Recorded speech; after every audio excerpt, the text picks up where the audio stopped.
Hello, my name is Victoria. Welcome to my channel. If you did not see my videos last year, I am participating in a competition called Battle of the Booktubers. This was created by Danny from Danny Dabbles. It is so much fun, but basically what it is a competition to see which booktuber is the best at recommending books. So we are now in the championship round. So the way this round works is each contestant, we chose two genres that we wanted to read from. Mine were fantasy, of course, and then also sci-fi, because I've read a few books in that genre, but I'm really wanting to kind of expand my experience with it, I guess. So we each read the books that we were given by the different contestants, rate them, and then the person whose books they recommended were rated the highest will be the champion. But today we are going to be reading the books that were recommended to me by Booktuber 3. It was anonymous. And so they had to recommend me 2 books per genre, and then I read the top one unless I've already read it before or there was something in the content from what I could tell in researching that I'd have an issue with. But the 2 fantasy recommendations were Empire the Vampire by Jay Kristoff and The Ninth Reign by Jen Williams. And these are actually both books that I had been interested in checking out for a while. I actually own Ninth Reign and just hadn't gotten around to picking it up yet, but I had also been wanting to read Empire the Vampire, so I will be going with that one since it was the top choice. And then for sci-fi, I was recommended Children of Time by Adrian Tchaikovsky and How High We Go in the Dark by Sequoia Nagamatsu. I had not heard of the second one, but I'm sure if you've watched my channel, you know Children of Time is one of those books that I've been really wanting to get around to for a while because my husband has been badgering me to pick it up for years, and so I am happily going with the first choice for this genre as well. As for who I think recommended these to me, I think Booktuber 3 is Kirsten from the channel Reading Nymph, and the main reason why I think this is I'm pretty sure that she has read and loved Empire the Vampire. If it wasn't for that book, I probably would have gone with Leandra, actually. That was just my initial thoughts based on the vibes of the books that were recommended and stuff.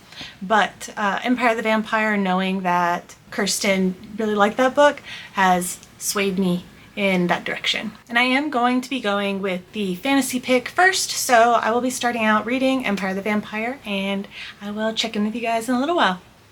So, bad news. Not a fan. I'm 20% into Empire the Vampire, and I had been slightly nervous while still intrigued about this book just because I had heard some controversial things, but I was still open-minded because I'd also heard some really good things. There was one scene that I knew about that involved period blood with the vampires and stuff, and when I heard about it I was grossed out, but in reading it, it did fit what I think could be a realistic situation. So while it was just a gross scene, it didn't turn me away from the book at all. I actually was enjoying myself for the first chunk of what I read, where it was kind of his initial life and him younger and everything.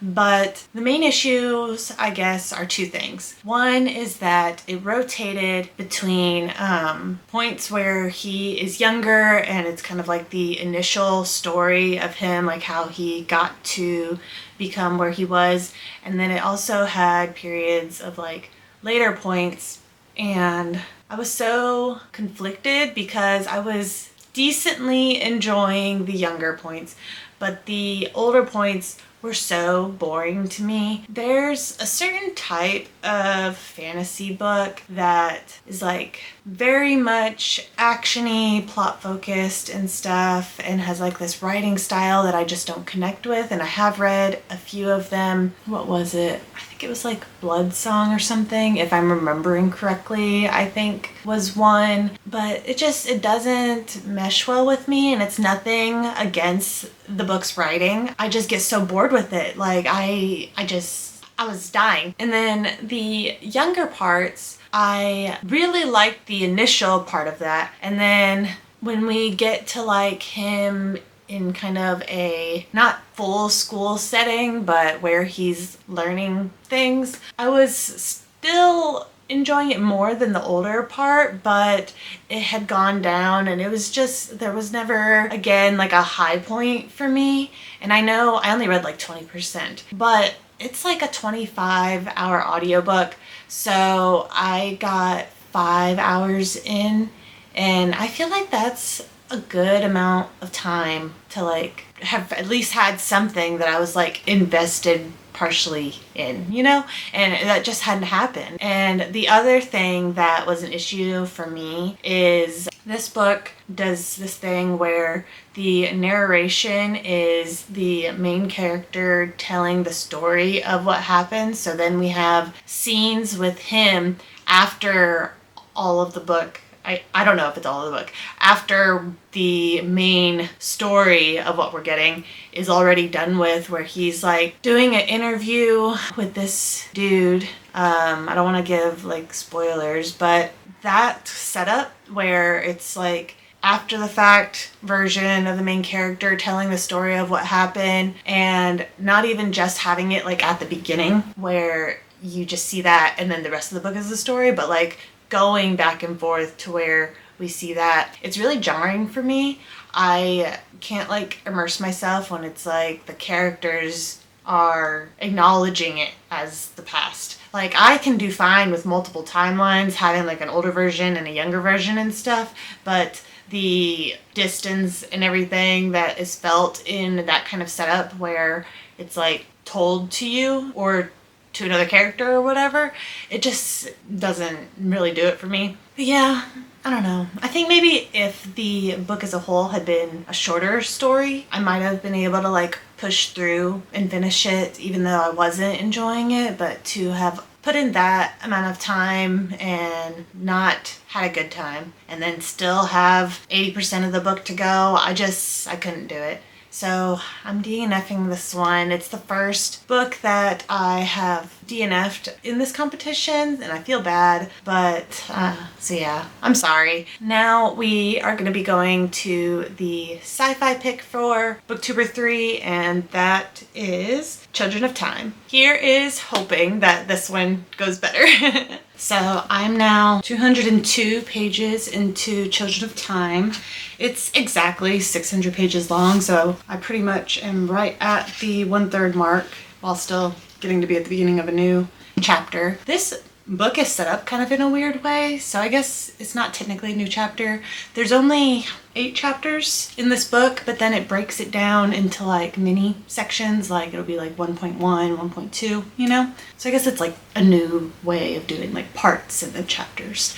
But I am loving this. I think it's so well done. This is probably my favorite sci-fi book that I've ever picked up so far. This one is just, what is that word called? There's a type of sci-fi, I think, that's kind of like the equivalent of like an epic fantasy, but sci-fi. I'm drawing a blank right now, but I feel like this would be that, and it's incredible. So basically at the start of the story, the setup is that humans have reached a point where there's this project that they're doing, that some like an organization is doing, where they are taking monkeys and they have this virus, I guess, that they are going to send the monkeys down onto this terraformed planet, like one that's sustainable for humans and everything. This virus will spread, and it's supposed to kind of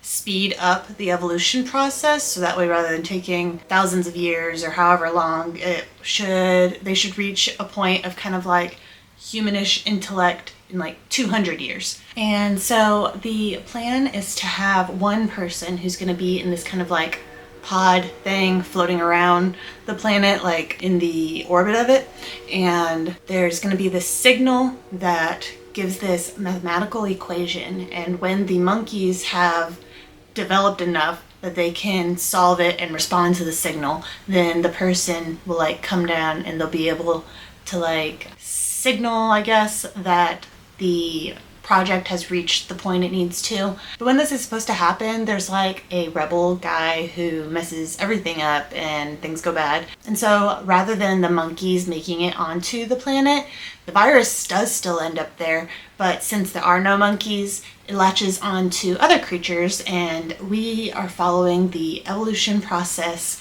of the spiders that are there. And so throughout time and stuff, you know, we're seeing different perspectives, but they all call all of the like main character spiders that we follow, their name is Portia. That's one perspective that we're dealing with throughout the book.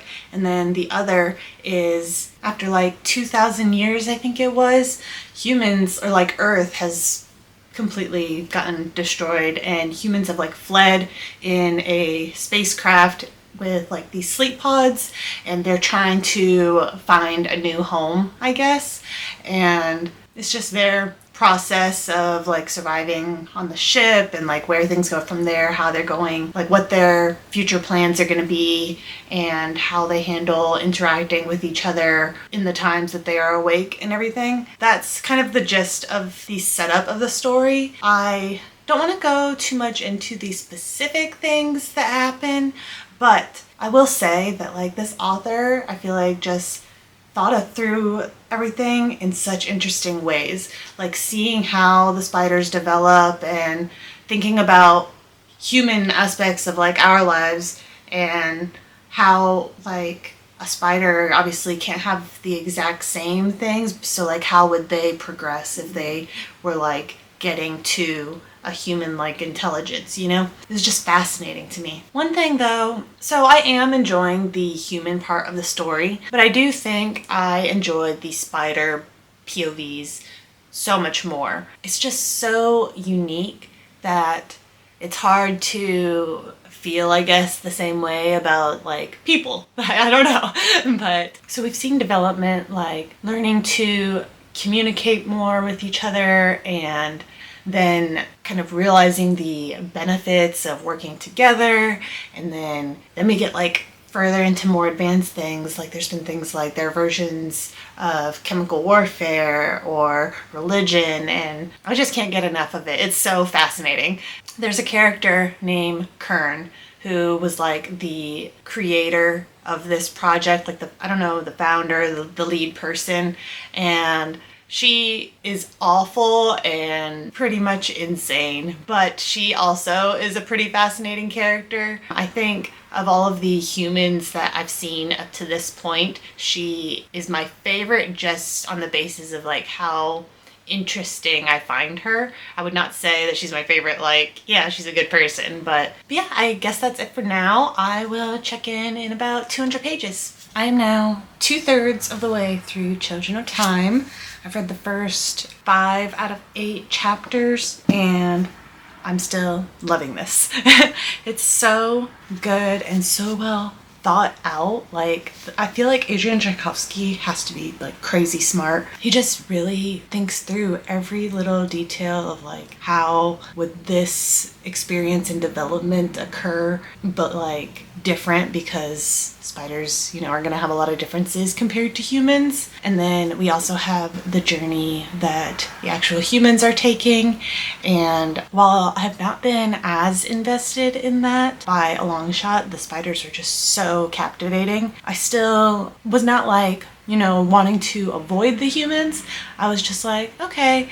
But now we are actually starting to get to a point where I am more interested in them. Not more than the spiders, but just more than I was before. Something I recently mentioned in my buddy read conversation about this book is I feel like Adrian Tchaikovsky chose spiders to be the centerpiece of the story, specifically because of how prominent like arachnophobia or just disliking spiders, like even if you're not like fully terrified of them, like just disliking spiders is generally like super common, you know. Most people aren't like, oh yeah, I love them. And so I think taking something that has a general view like that and then putting them in this situation where we are watching them develop and become civilized and all this stuff, it creates like this weird thing in your mind where they feel like they shouldn't feel human-like at all, and we shouldn't be able to empathize with them, but then like through seeing their experiences and stuff, it's still like happening kind of outside of our control, and it's an interesting mashup of feelings, I guess. I'm terrified of spiders, but I like these spiders a lot. I think I would be even more terrified about meeting them in real life. Like if they were like real, it would be even worse for me. But being able to read about them, it's just a really, really cool experience. There's so much that I like talking about this book and want to talk about with you guys, but I really don't feel like I should be giving spoilers. I feel like this is a book that I really want people to go and read, and so without going into like the actual developments and stuff that are happening, one thing that I feel like maybe I can talk a little bit about is I feel like the author is doing a really good job with like the whole discussion of repeating history, or like trying to break away from your ancestors, or your ancestors' mistakes, and like to succeed where others failed and stuff. And also maybe a little bit the discussion of like how power changes you and stuff. Like there's just so much in this book. Like these are just like general vague ideas of things that are talked about that I liked. I really just feel so fascinated. Yeah, so I'm going to read this last third or so of this book, and I will check back in with you guys. I am suspecting it's going to stay good. My main point so far is, as long as you can handle a story involving sentient spiders, like as long as you're not like arachnophobic like that and can't even handle reading about it, then read this book. It's just so good.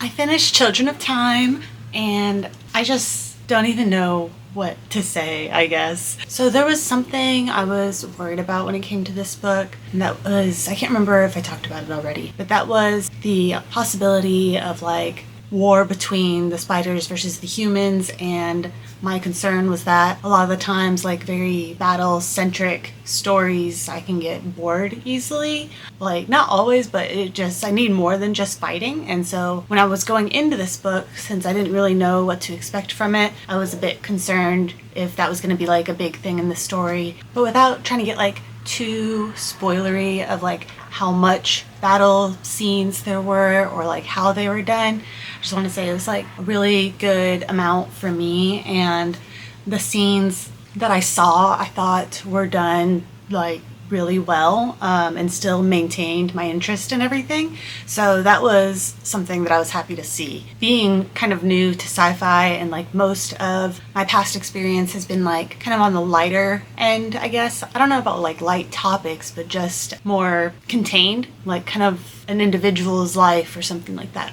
And so going into a space opera, I was nervous, but I am happy to say that I love this book so much. Just how much thought the author put into everything, and the intricacies that we get to see to this new civilization building with the humans, even though for the majority of the time like I wasn't really that into them. Over time I became more invested in what was going on with them, and by the end I did find their storylines interesting. I would say even at the end though, I was still more interested in the spiders, but that's okay. Just getting to see all of that and the unique take on like how the spiders culture and engineering and just architecture, everything, like their version of it, I guess, is just so amazing. I know that this is considered a space opera, at least 99% sure I know that, but I'm not 100% sure if it's my first one. Like, do some of my other sci-fi books that I've read for Battle of the Booktubers count as space operas? I'm not really sure what the definition is of that, but based off this, I think that it's a subgenre that I could really enjoy. So as for a rating, I'm giving this 5 stars. I don't know how to say this. I would say that it is my favorite sci-fi book that I've ever read, but I don't know, like if someone was just to ask me, what are your favorite books, like all-time favorite books, I don't know if this would like come into my head, just because I do lean so heavily more towards fantasy. But the moment someone asks me like specifically for sci-fi recommendations, sci-fi favorites, for sure, first thing out of my mouth, as long as I thought they could handle the 600-page chonker. But yeah, so I don't know if that counts as a favorite, like a new favorite or not for the competition, but definitely a new favorite for the genre for me. I definitely plan to continue this series. I feel so bad. So like I was buddy reading this with Danny and so they both had audiobooks and I was reading it physically, and I was definitely lagging behind, and I feel so bad. I was kind of struggling to get through it, not anything to do with the book aside from maybe mental, like, oh, it's so much, you know, but yeah, I was having a good time with it, and I loved getting to like talk to the two people I was reading with about it, and it was just so much fun. But so I do plan to continue the series. I don't know when, because they probably wouldn't want to read the second one with me. And now I can finally tell my husband that I have read the book that he has been badgering me to read for like 5 years. But yeah, so I guess that's it for this vlog. It's so crazy to me because, you know, for Booktuber 3, I had Empire of the Vampire, and that ended up being a DNF. And then I had Children of Time, and that ended up being like 5-star, like top sci-fi book that I've read. It's just such polar ratings. But even with that DNF, like even when I was reading that book, even though I didn't end up continuing with it, I still had like a fun time getting to check it out. And it was a book that I had been planning to read and hoped that I would like and stuff. So I'm glad that I was able to like, you know, check it off the bucket list, I guess. And then I'm so glad I got to check this one off the bucket list.